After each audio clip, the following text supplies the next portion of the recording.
Hi and welcome.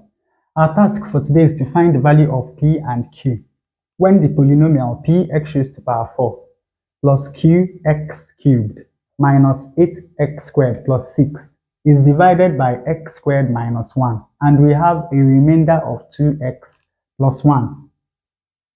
Now, first of all, let us look at how division works for integers. So let us take, for instance, 5 and 2.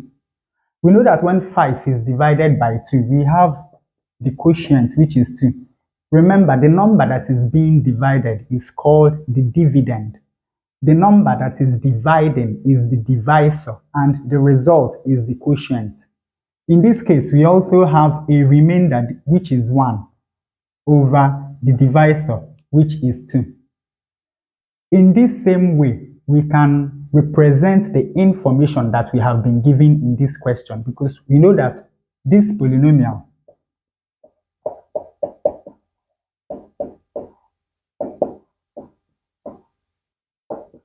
divided by x squared minus 1 must be equal to some quotient. Let us call it q, because we do not know what it is, plus the remainder, which is 2x plus 1, divided by the divisor, which is x squared minus 1.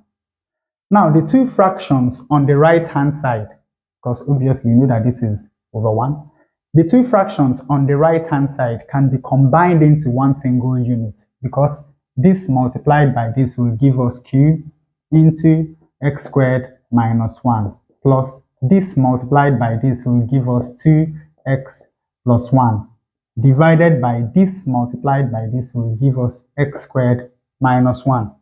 Looking at both the right hand side and the left hand side of this equation, we will see that they have the same denominator. So that simply means that this polynomial must be equal to the quotient into x squared minus 1 plus the remainder 2x plus 1.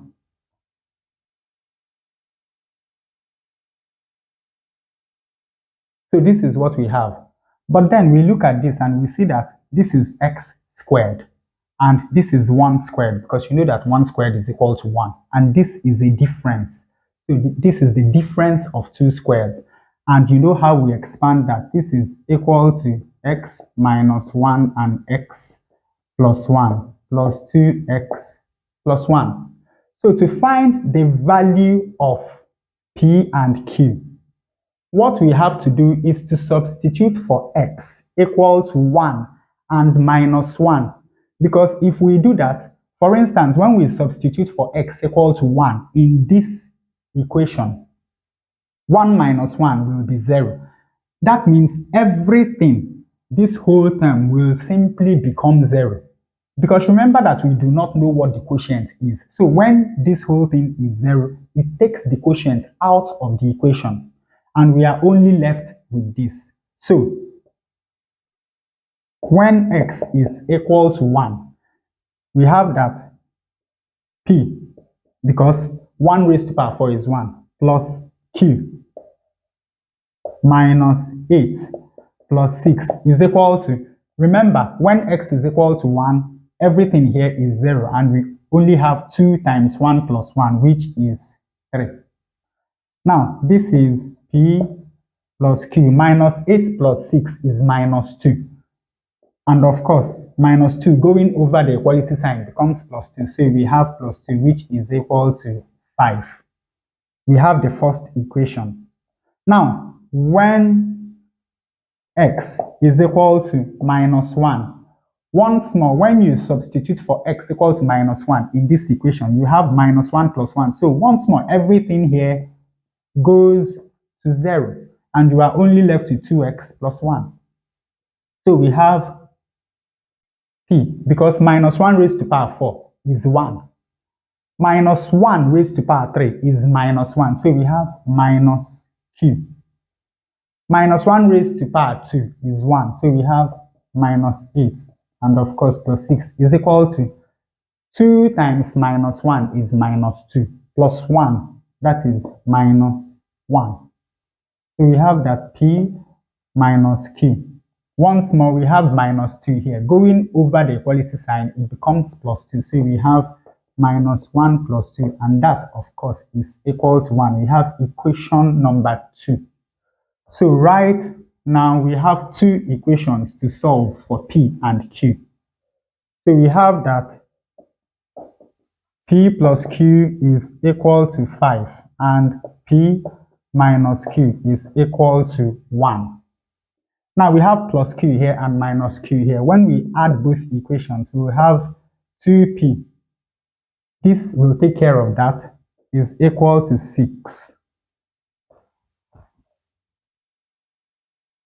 Dividing both sides by 2, we have that P is equal to 3. And then substituting from this equation, we have that P is equal to 1 plus Q. Therefore, P minus 1 is equal to Q. So we have that 3 minus 1 is equal to Q, and 2 is equal to Q. So we found that P is equal to 3 and 2 is equal to Q. So the equation can be written as 2, or rather 3x raised to power 4 plus 2x raised to power 3 minus 8x squared plus 6. So when you divide this equation by this, you will have a remainder of that. With that, we come to the end of today's exercise. I hope you've learned something. See you in the next one.